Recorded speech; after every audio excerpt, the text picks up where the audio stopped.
Hi, everybody. I'm so glad that you guys are coming today. I was trying to figure out how to make sure that your comments, your chats, show because yesterday's episode, I somehow didn't approve that. And your questions were so excellent that I was like, oh, they have to be here. So I'm a minute or two late because I was trying to figure out how to do that. So I am hoping that we have some people join us so that I can have questions because your questions and challenges make this, for me, so fantastic because it makes me feel like I'm being contribution to you guys. And it's hard to just talk at the screen without the context of what you guys want me to talk about. So it looks like we have a couple of people here. I am going to just put it out on Twitter. I think I just did that a minute ago. If you guys are game to put it out on Twitter too, that would be awesome, just to get some people into this room. But please lay it on me if you guys have a challenge, or I'm curious how your trading went this week. Give me kind of like an update on how you did this week and what you're up against. This is my third day in a row doing it, but the last 2 days were so fantastic and so lively. And again, you guys just asked such fantastic questions that I was like, oh, well, I have some time today.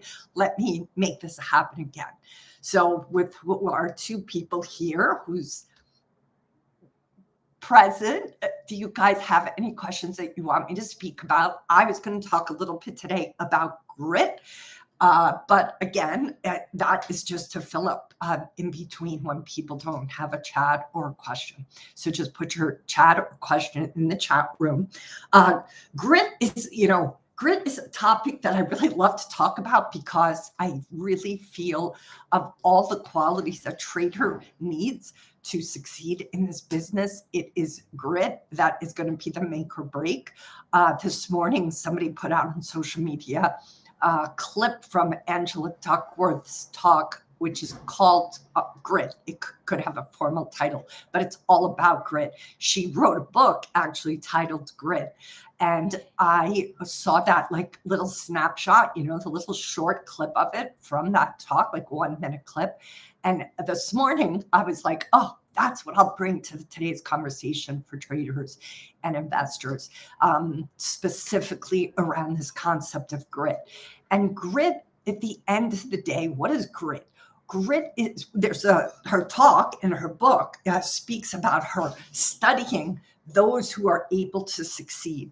And she went into some unusual collection of places to really have a sense of what it took.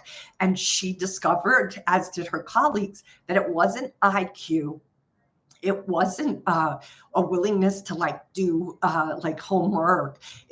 She checked all the things that people suspect are the reasons underneath somebody making success for themselves, having success, achieving success professionally, personally. And what they all discovered was the best. And they studied what they were coming from inner cities. She studied their color of their skin, the religious background, the confidence level, the intellect. All of these things were measured. And what it all came down to were the people who had the most grit were the ones who were able to be the most successful. And I just loved that and wasn't really that surprised. If there's one thing that I absolutely know I have, it's grit. I could not have stayed in business for 17 years, guys.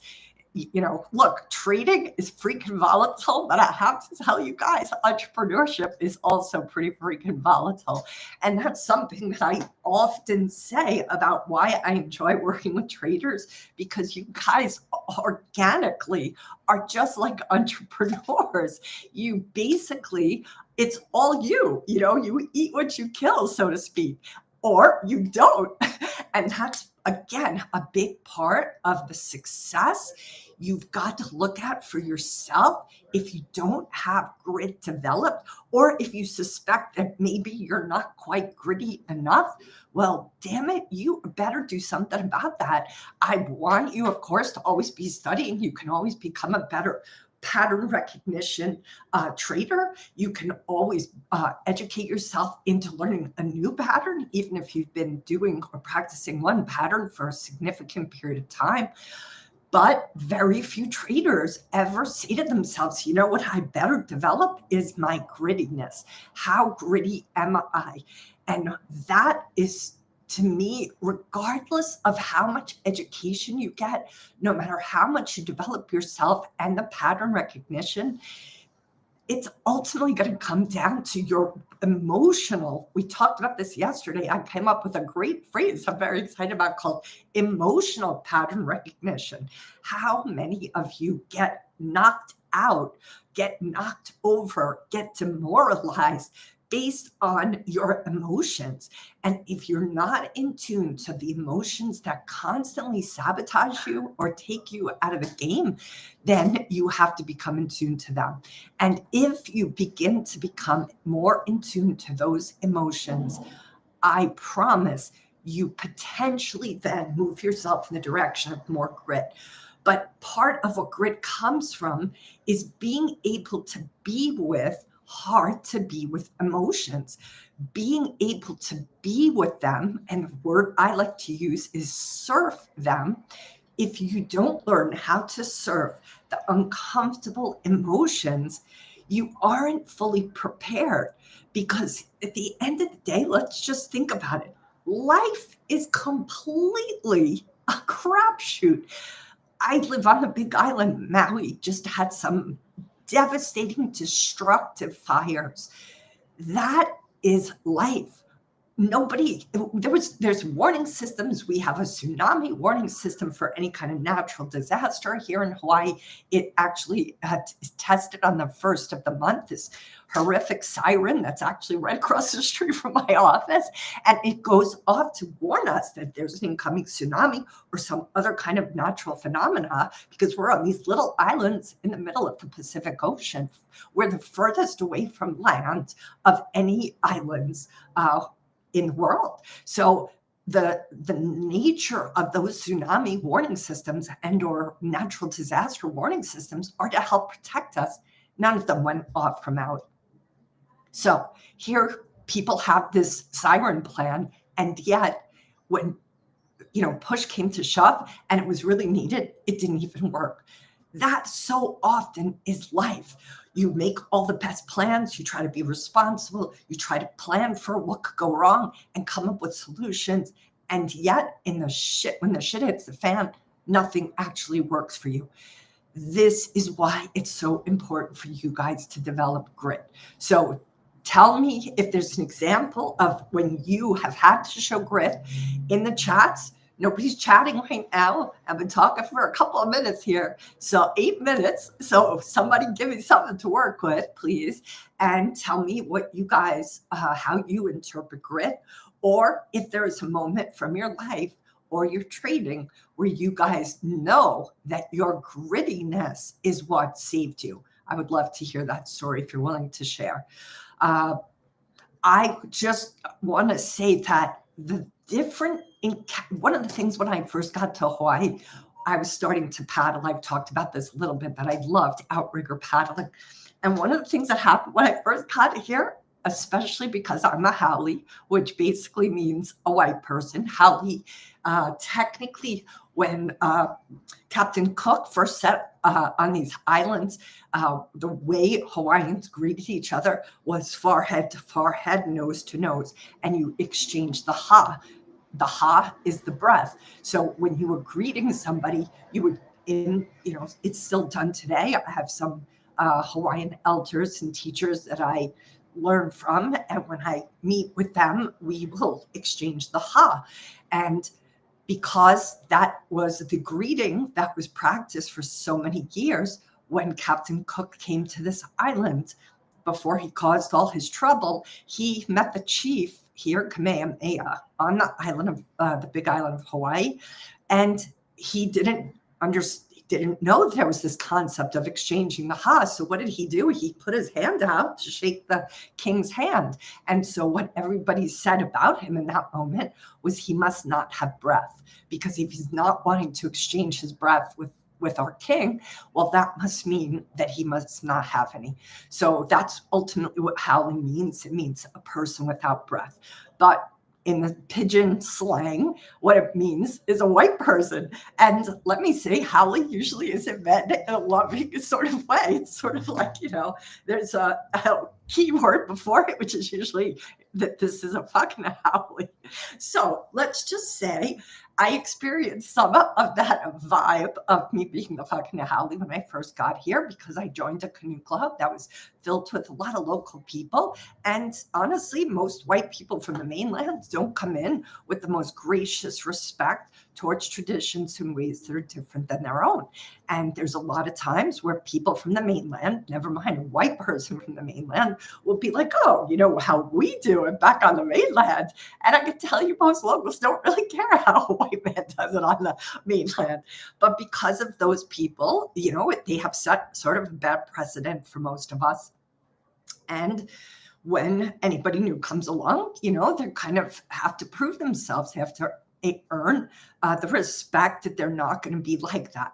So what I want to say is that was hard, and that lasted for quite some time, and it didn't feel good, and it hurt my feelings. And there were times when I actually would leave my paddling practice crying because some of the girls were really mean to me.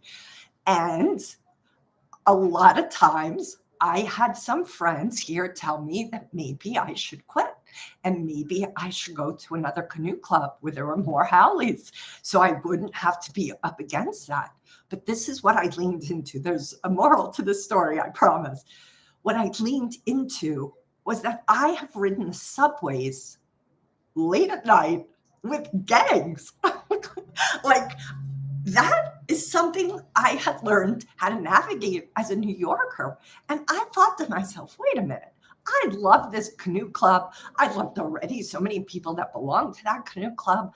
Am I going to let a handful of girls who are bullies push me out? I'm like, no, I'm not going to let that happen. I have already endured other much more scarier, intimidating situations in my life than to let this get me down. So on the days when I felt demoralized, what did I lean into? I leaned into that grit.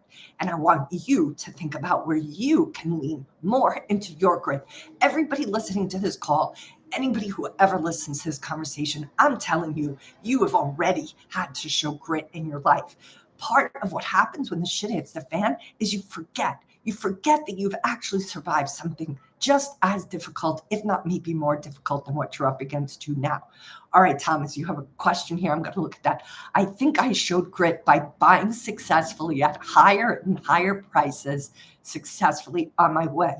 On a successfully completed investment. That's fantastic. So Thomas, I'm going to ask you, what was it that displayed the grit? Like, give me an example of how that grit, like I get that you were buying at, there were higher prices showing up, and in spite of that, you still continue to buy.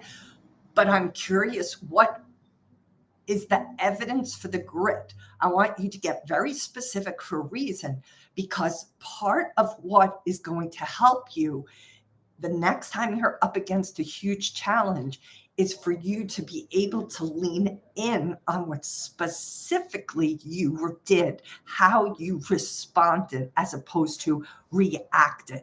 This is the key for all of us. It's easy in the heat of the battle to react, right? It's going to be normal. That's what's going to happen initially. We're going to react. We're going to have a reaction.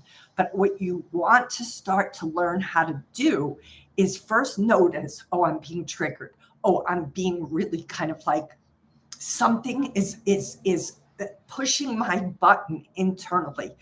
I want you guys to be clear. What is that button? Is it the button of fear? Is it the button of the fear of missing out? Is it the button of you feeling ashamed because you might have made a mistake, or maybe you're wrong about something? Is it about you feeling like you're going to be somehow left behind? Is it the sense of you feeling like, you can do no wrong and you're starting to feel invincible? I want you to get really clear, everybody listening to this. What are the buttons for you? Fear is one of my buttons. So if I can go to 0 to 100 and catastrophize like nobody's business. That's my trigger. So I have to watch myself. If I get my fear triggered for X, Y, or Z different reasons, I will have to practice. Oh, there it is. There's my fear having a tendency to domino into this big catastrophe. As soon as I notice that about myself, I'm not saying every single time, I'm freaking human too. But the point is, now I know, oh, I just got triggered. There's my fear again. My fear gets kicked up. And now I have to sit and come back to center and get myself anchored, because that fear puts me on a bullet train, which will take me through a whole bunch of landscape that I don't want to travel through anymore. So I'm on kind of like the lookout for when fear gets triggered for me so that I don't get hijacked. That's ultimately what this is. Hi, Jess. I'm so glad you're here. So I am not getting that many people who are talking about their challenges. Maybe it's because we solved some of those challenges over the last couple of days. But if anybody wants to share their challenges, we have 8 people here now. Please put your challenge in the box. Of course, I can just wax on, but I'd much rather do this with you guys asking questions, because I just feel like it's, specific to your needs, and I want to meet your needs. And I'm going to request that if you guys are on here and you like this and you think it's valuable, please go on Twitter and just retweet my tweet so we can get some more traders in the room and or investors so they can share their challenges. I was talking today about grit. I saw Angela Duckworth and Zach Shellhouse. Let me do a shout out to Zach at Traders for a Cause. He retweeted that this was happening today, and he tagged Angela, whose book is titled Grit, after I announced that's what today's topic was going to be. And let me also put a shake out here to Traders for a Cause. That's happening in November, guys. I'll be speaking at it for the second time. I'm very excited. And I know what's happening now. There's a auction to have dinner with me. There's also an auction to have a VIP experience with me on the Traders for a Cause website. So please go there and bid on me if that's something of interest. And the beneficiary, of course, is going to be the Traders for a Cause charity that they're supporting this year. But there is also going to be, at the end of Traders for a Cause, a collective of traders coming together. Last year, we had we had more traders than we had shares. We did a speed round of coaching with a whole bunch of traders.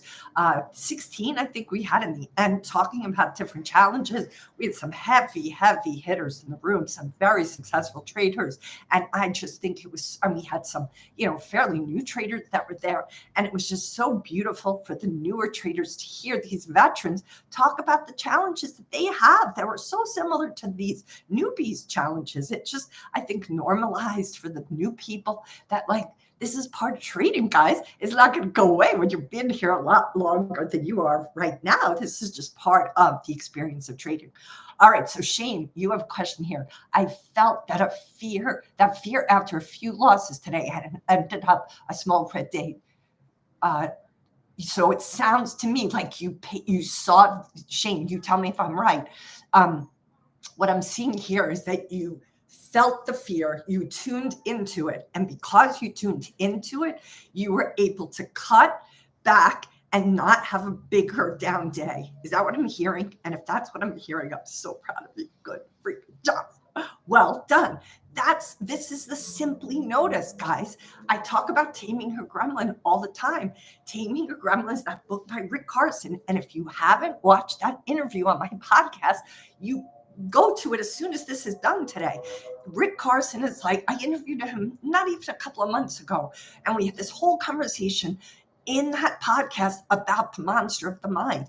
And the two most powerful words in his book is simply notice. And I always now go to my hand to demonstrate, because one of my clients actually got tattooed on his arm, simply notice. Why did he do that? Because he realized that every time an emotion showed up and he noticed it, he was no longer on the leash of it. And that, Shane, is what you did today based on what you wrote there. That's my interpretation of it. All right, Thomas sets each tranche I bought at a limit order lower than the car price. That's the only way I can buy anything, I believe. Thomas, that may very well be true. I love the fact that you're paying attention again to like all those details. The only pushback I have there is that's the only way I can buy anything, I believe. Maybe that's true. Maybe that's what you need to do now. Maybe this is about you developing even more discipline and even more self-trust. But remember that our beliefs have a tendency to predict our outcomes. If you start to get very curious what your beliefs are, you can then potentially take a look at your beliefs and determine, are those beliefs accurate, or are they just so old and so much a part of me that I've never even questioned them? I'm going to tell you this amazing little story. It's a story about a gal who's in the kitchen with her mother and asks her mother, Mom, why do you cut the ends of the pot roast every time you prepare it to put it in the oven? And the mother says, I don't know why I do that. That's how my mother always did it. So they call the grandmother in this story and they get through to the grandmother, and grandmother says, I don't know. That's the way my mother always did it. So lucky for us in this story, the great grandmother is still alive, and they call her and they're like, Grandma, why do you always cut the ends of the beef, the roast beef off of it, or the pot roast off of it before you put it in the oven? And do you know what she says? My pot was too small. So now we have 3 generations cutting the ends off of a roast just because one generation, 3 back, didn't have a big enough pot, didn't have a big enough stove, right? So sometimes the stories and the beliefs we have are just that. They're stories. 3 generations of women making a pot roast are following just by default something that somebody did for reasons that no longer apply. We can do this in our life too. Sometimes it doesn't happen generationally. It just happens decades. It just happens over weeks or months. I'm talking to a new guy right now that I really like, and I had some trouble with the last guy that I dated. And I can see that there's times when I'm projecting what happened with the other guy on this guy, and I have to keep catching myself. This guy didn't do this. Another guy did that. But I'm taking those experiences and my concerns and wanting to make sure I don't get hurt again the same way into this new conversation. That's me. That's me and an old experience that I'm projecting onto somebody who is still showing me who they are. That's what I don't want any of you guys to ever do. All right, so let's see here.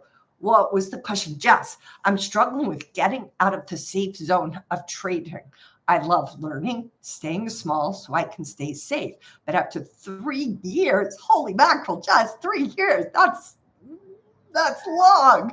I need to start sizing up and just going for it. Yes, you do. Well, I'll have to tell you, Jess, I think you should probably join this little small group that I'm putting together. It's going to be for just 10 traders who are sophisticated. 3 years, girlfriend. That is a long time. I'm very proud of you for being very disciplined, but now it's time indeed to go for it. And the word that I hear multiple times in your comment is safe. Sounds like right now, possibly there's a story you have where you're in a gremlin about safety and what safety means. And remember that part of being a trader means getting comfortable with risk. So, yes, of course, you have to keep certain capital safe, but then you also really have to develop your comfort with risk.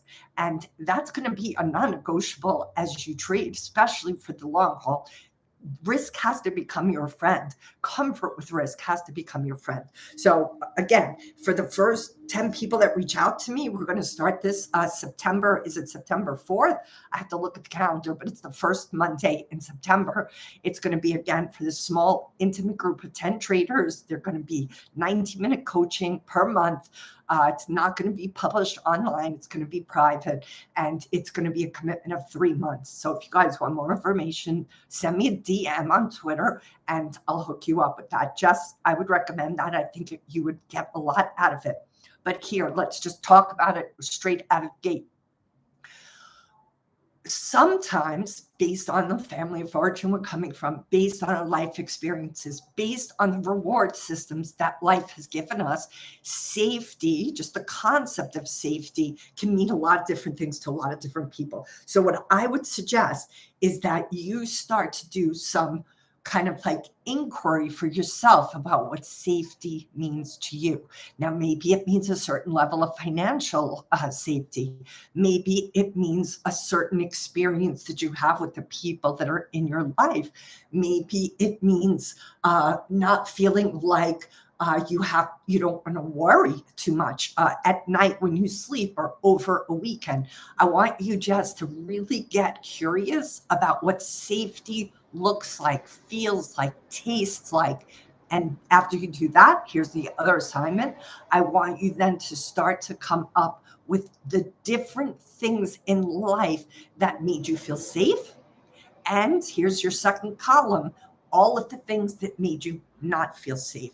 That's your homework. And the reason I want you to do that is because I want you to start to look at this concept of safety as neutrally as possible. Right now, you are sort of attached to what safety means. Safety for you is sort of like you're not really crystal clear. It's like this is the best description. I know it when I see it, Kim.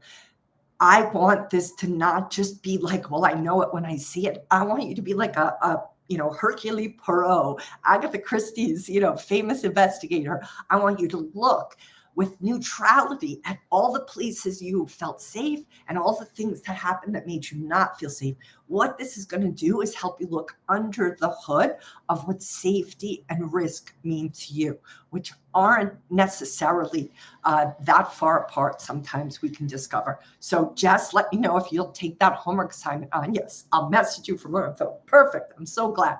All right, Joseph, it's your turn. If you guys are liking this, please be sure to subscribe to my channel here on YouTube. Please watch that Rick Carson episode for you to get more connected, because we all have a bunch of gremlins, interceptors. I want you. Yes, safety equals control. Of course, Jess.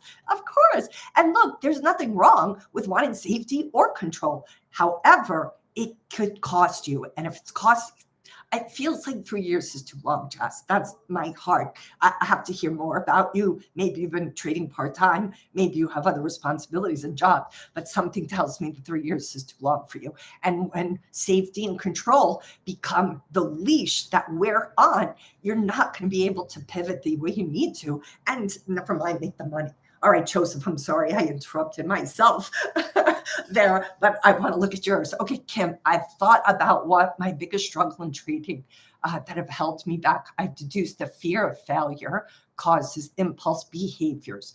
Let me read the rest of your statement here. My largest losses have happened from holding a loser, changing my stop level, and adding to a losing trade out of fear of failure. So, Joseph, you are so not going to like the homework assignment I'm going to give to you. I hope you're ready. You better just buckle up, Joseph. Here is my homework assignment. I'm going to ask you for the next 7 days to fail every place but your trading account. So what that looks like is, let's say you get to the parking lot and somebody else is, that spot's yours. I want you to let that guy get it. Somebody comes into Starbucks and maybe they got a little bit kind of behind the door and you really should be in front of them. I want you to lose and let them go first. If you play board games with your kids or with friends, like, card games or video games, I want you to lose. I want you to lose, lose, lose. You're having an argument with your wife and you are dead right, or your girlfriend or your kid, and you are so right, and you have the receipts to prove it. I want you to lose. Joseph, whenever there's a struggle of being with loss in trading, it's because there's a struggle you have with losing, period. There is a story that you have believed without questioning it about what losing means. Often, loss is collapsed, in my experience, with shame. And if you feel shame every time you lose, well, you might want to just hang up being a trader, because loss is an absolute part of this entire journey. Your comfort with loss is a non-negotiable. You are going to have to get comfortable with loss. So my homework is not for you to start being comfortable with loss in your trading. That's too big of an ask. So you start small. You lose at board games. You lose a parking spot. You lose an argument. You find ways to lose as much as possible outside of your trading. Here's my challenge to you. It's a big one, Joseph. So I hope you're still here. Yeah, you're not one of those people who just left the live. I want you to lose. I know it's a lot, 100 times. What's today? Today's Friday. So 1 week from today, I want you to DM me. That's Friday. Somebody tell me, what is that? Friday the 25th. Joseph, I'm giving you 7 days to lose 100 times. Not in your trading, anywhere, everywhere else where the cost isn't going to be that high. Like, I'm not telling you to go, take your life savings and gamble in Vegas. I'm talking about just losing in moderate ways for you to start to notice what comes up for you with the concept of loss. Usually it is shame. Be curious, keep an eye out for it.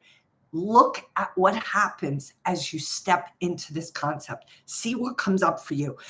Then I want you to report back to me and we'll go from there. But usually I'm so proud of you for identifying it. That concept, that fear of failure, look, it is a real fear. You are not the only one who has that. And that fear of failure it can so sabotage a trader, because failure is part of being a trader. Comfort with failure, comfort with loss, these are non-negotiables. It's the bar of entry. This is why it's so important to get clear about what's happening internally, because if you keep having that potentially as strong as it is currently, you're not going to be able to be a successful trader. You're not going to be able to make the profits that you really probably have a right to make, because that is bumping into that shame or the story that losing brings up for you. And it would be a terrible, terrible waste. And I would hate to see that happen for you. So maybe, Joseph, too, you think about this small group we're going to have. We're going to have a group of 10 traders for 3 months, a 90-minute session once a month. Maybe that's for you. You have to decide. But that's your homework assignment. I want you to lose 100 times outside of your trading. And look, anybody listening to this, you guys can take on these homework assignments. Jeff and Joseph, they're not the only ones who need to do these homework assignments. You guys might need to as well. Just listen for wherever, like, this is a very hard to hear quote. Okay, Joseph, he's still here. I'm so glad. He's like, I'm out of here. Fuck this girl. This stupid homework assignment sucks wind. All right, I'll definitely take on the assignment. I have come to the understanding recently that accepting losses is absolutely necessary. So, okay, fabulous that you're taking on the assignment.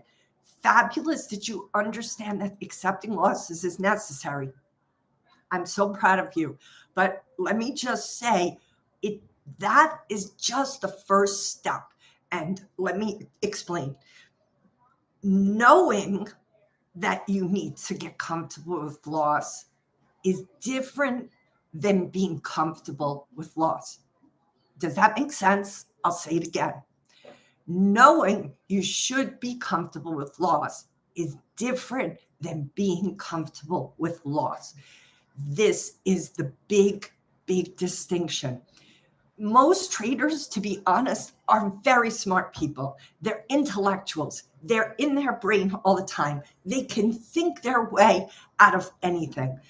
But the problem with thinking is it's not the same as feeling.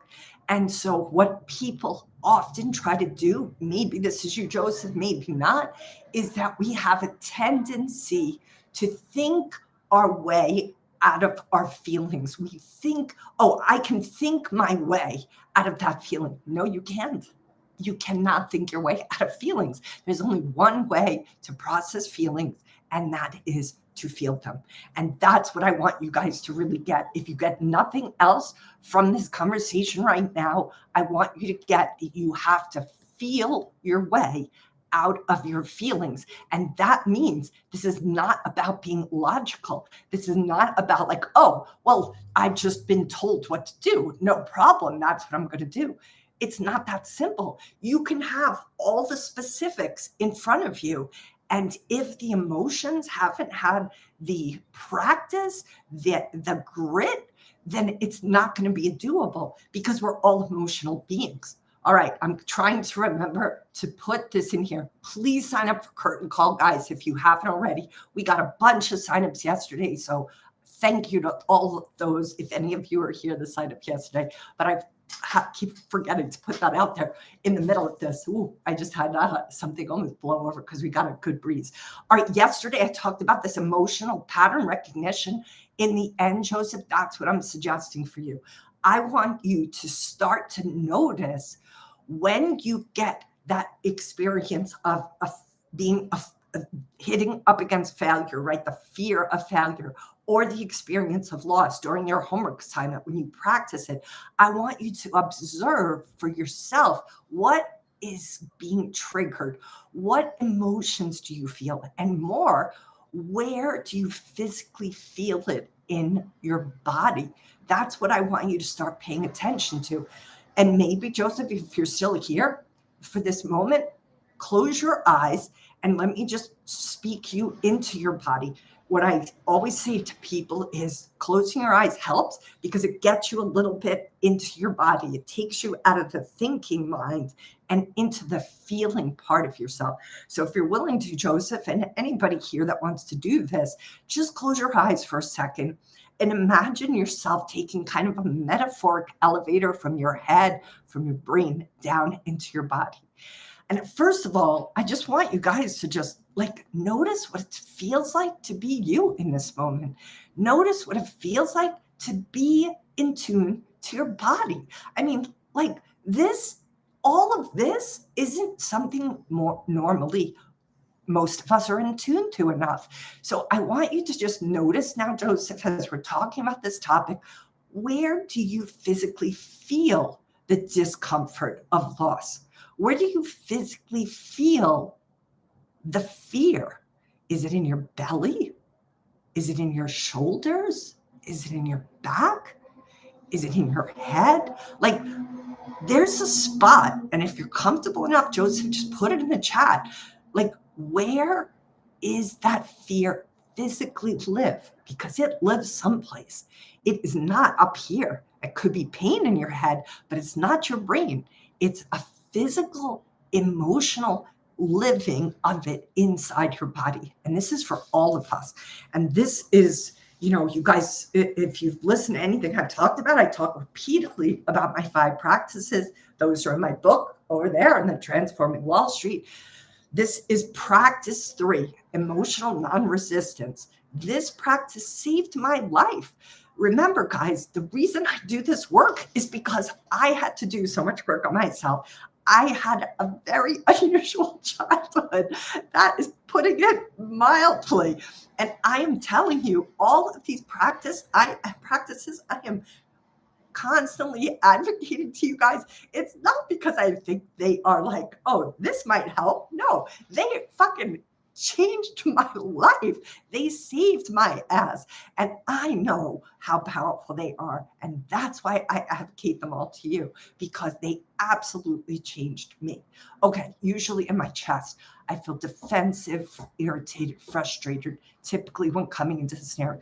Fantastic, Joseph. I'm so happy that you're sharing that. Thank you for doing that. So, Joseph, if you're game, let's keep going.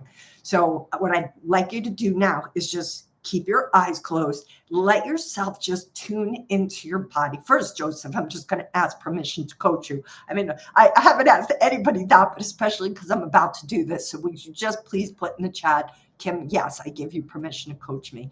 And I probably should ask that now all the time when I do this with you people, because sometimes I just jump right in. But of course, I only want to coach people when they give me permission. But since this is called live coaching, it's probably given.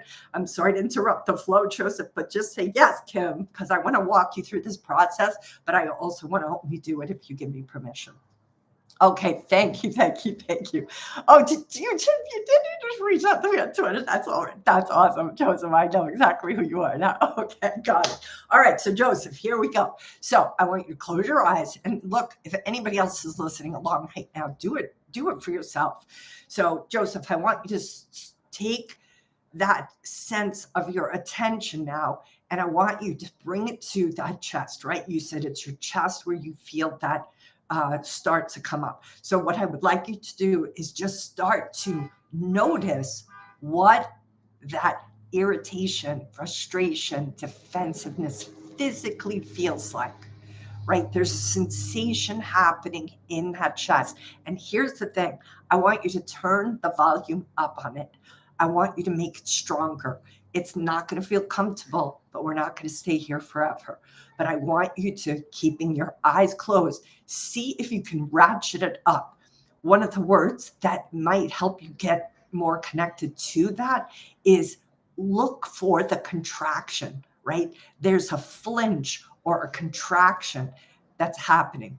That is what I want you to tune into. And I want you to make it louder, because right now, yes, you're going to feel it, but there's a part of you that's going to observe the feeling. And that is part of what's happening now. We're having it kind of be turned up in volume so that you can feel it and you can observe yourself feeling it. Now, usually I'm talking that person through and they're able to tell me, but since we're doing it in this format, I'm just going to ask you, what is it you're noticing about this space? What is that's apparent? I want you to look for what the environment looks like. Like, is it dark? Is it bright? Is it claustrophobic? Is it spacious?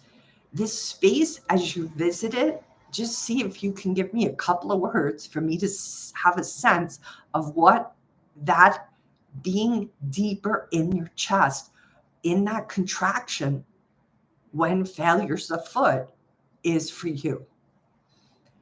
And maybe you're just experiencing it and you're not in a position to put it in the chat, and that's okay too. But here's the thing, whatever's coming up for you is you starting to surf it, is you starting to be with it. It feels heavy as well as the space around me. You're doing great. That's perfect. So now what I want you to do is just see if you can identify, is there any other characteristics about this space?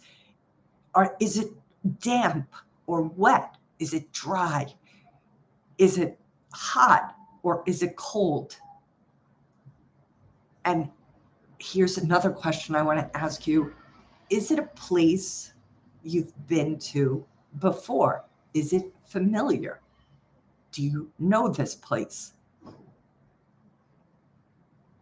And if you do, I'm curious if you can remember when you first felt it. When did you first encounter this space? When did you first have this space? Experience this space?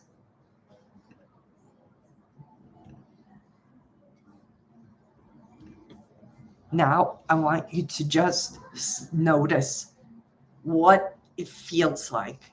Tune back into the feeling of it. Is any of this feeling different? Is anything about this space shifted, moved? Is the contraction, is the resistance to the feeling changed at all?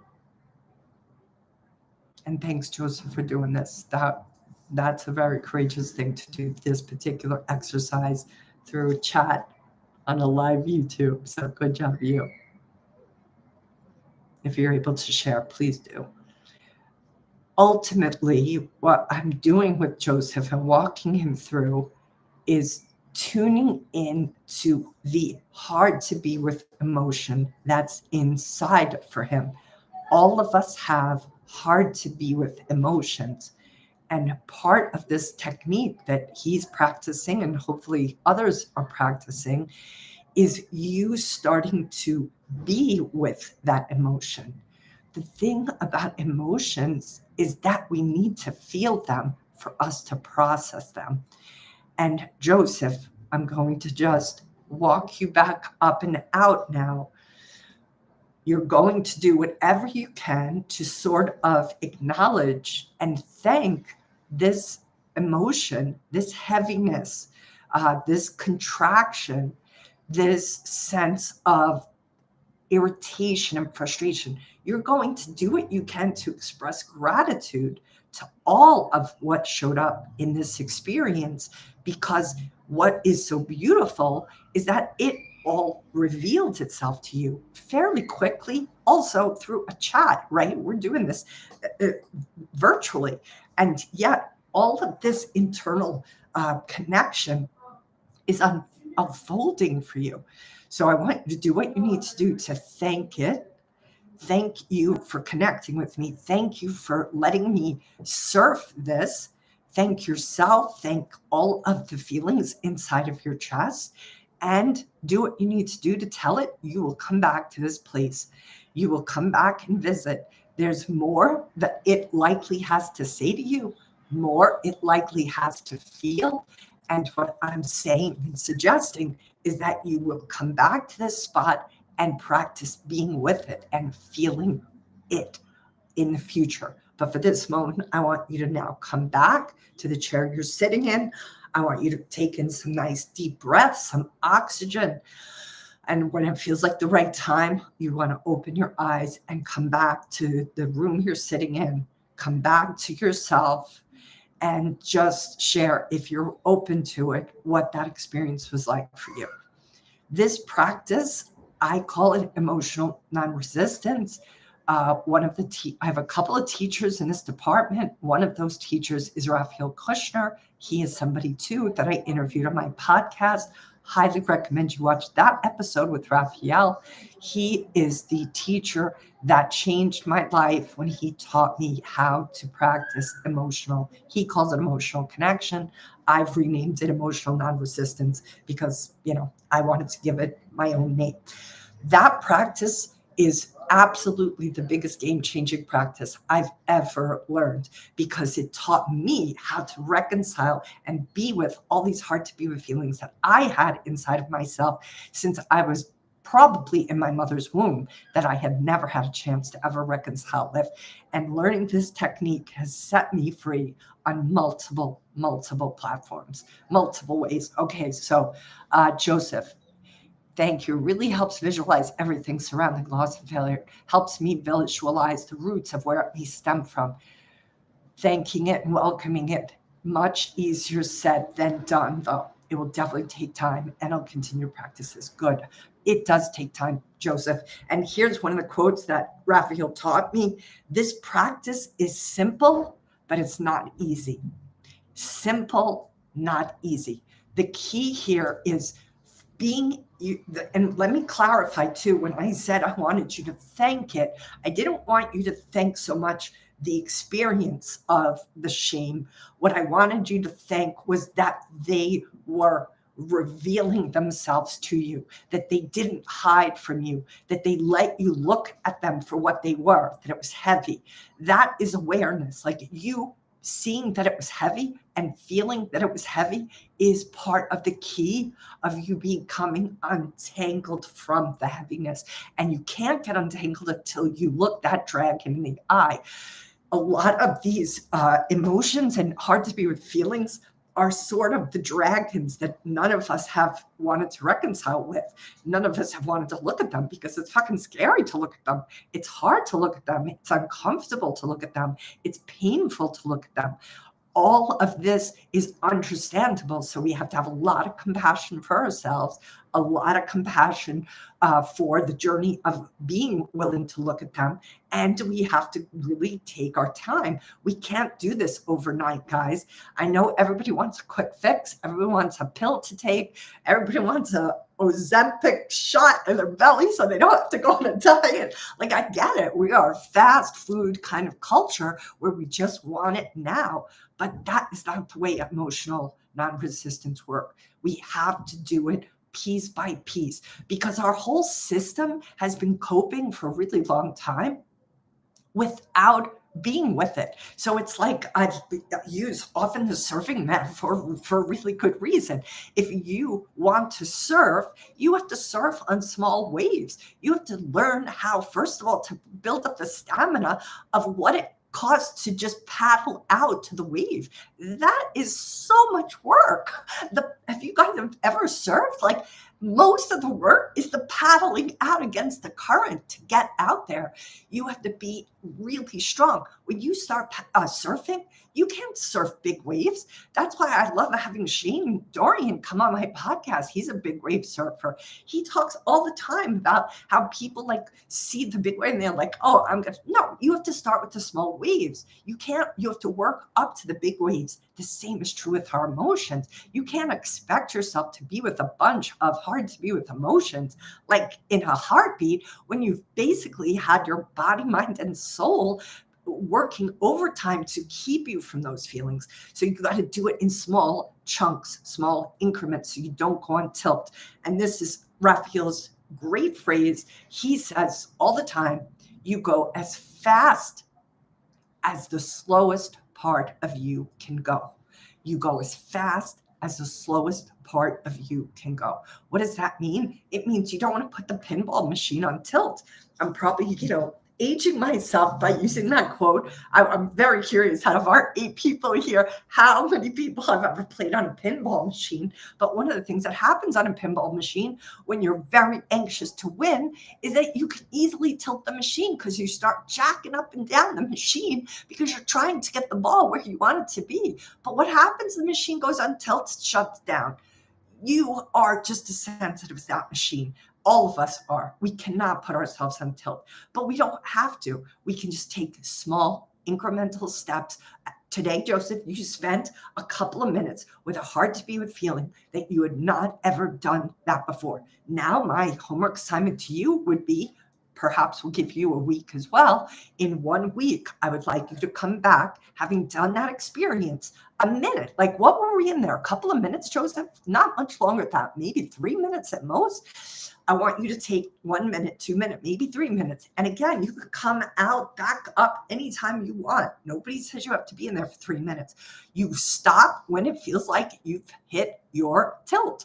And that is okay. Actually hit it. Come out before you hit tilt so you don't feel overwhelmed. But that 1 minute over time will grow into 2 minutes. Over time will grow into 3 minutes. That is what matters here. Your tolerance. Well, let's go back to how this whole thing started. Grit. Every time you practice emotional non-resistance, you absolutely increase your grit threshold. Grit is ultimately confidence that you'll have what you need when the shit hits the fan. But if you don't practice these emotional muscles and get them stronger, you cannot expect your grit to develop and strengthen. Grit is where it's at, and you guys can increase your grit by learning how to be with the hard to be with emotions. If you guys want, look, Raphael has a bunch of books out there. I recommend all of them. I'm a reader. Maybe you are, maybe you aren't. The technique I just did with Joseph is outlined in one of Raphael Kushner's book called The One Thing Holding You Back. fantastic book, highly recommend it. Or you can watch my conversation with Raphael right here on my podcast. All right, I'm going to take a breather. Joseph, I hope you take a breather. The other thing I want to say, Joseph, is that because of that practice that you just engaged in, you want to also realize that you just opened up a door, right? You just opened up a trap door that likely has been shut for a long time. So it could be that you'll discover over the next 12 hours, 24 hours, you might find more emotions come up for you. You might find yourself feeling feelings that maybe you haven't felt in a while. You might find that you're more emotional, quote unquote, in general. Here's the suggestion: don't numb those feelings. At the end of the day, it's really easy to numb when hard to be with feelings come up. But I'm going to put a request forward that you don't drink any alcohol for 24 hours. You don't smoke any pot for 24 hours. You don't do anything. You don't like lose yourself in a video game for, 3 hours. Like whatever you use to numb, I'm going to ask you to not do that. All of us have our numbing devices, but part of what happens when we numb is that it stops us from feeling. That is usually why we numb, because there's an unpleasant emotion coming up and out of us, and we don't want to be with it. So my request is that you don't numb for 24 hours. And if those emotions come up for you, let them. Find a way to let them be discharged. Maybe you walk them out. Maybe you journal those hard to be with emotions out that come up. Maybe you have a really trusted good friend who's a great listener and not a fixer who will be able to hold space for you. But the key is once we start to let the emotions we haven't for many years allowed ourselves to feel, what we discover is that there's a whole backlog of emotions and feelings that we haven't let come to the surface. And they're all excited and happy. Oh my God, he's feeling us. He's going to let us be felt. Oh, let's come out. Let's come out. So sometimes that can happen after you start to let it feel a little bit, because it's like, oh my God, he's going to actually let us be discharged. Remember, it's like a boiling pot of water. Any boiling pot of water that's like in a real professional kitchen is going to have a steam vent. Most of us haven't been taught how to have a steam vent for ourselves. That's what emotional non-resistance is going to teach you. And it's going to encourage grit. And that is what this whole conversation today was really about. I want you guys to develop more grit, because the grittier you are, the better chances you have of going the distance and become that kind of successful trader that I know all of you want to be. So I'm going to close it there. I'm going to recommend, if this is valuable to you, you consider becoming one of my 10 traders for this little small collective that I'm going to put together. We're starting September 1st. It's going to be for 3 months, 90 minutes a month. I'm going to reduce my pricing, which is quite expensive for this little intimate group. I hope you guys will join if it sounds like it's for you. And I want you guys to be compassionate to yourself this weekend. This is the third live that I've done this week. If you didn't catch the other two, maybe listen to them, see if they can be of value to you.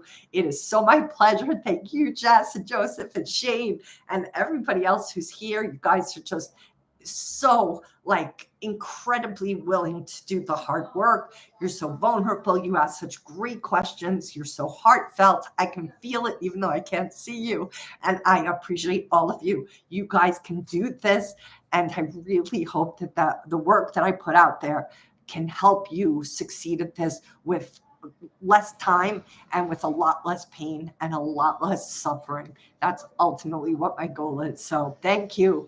And I'll see you on the next live, which I don't know when I'll do it again, but I'll do it again. All right. I'll hoo-hoo for now, guys.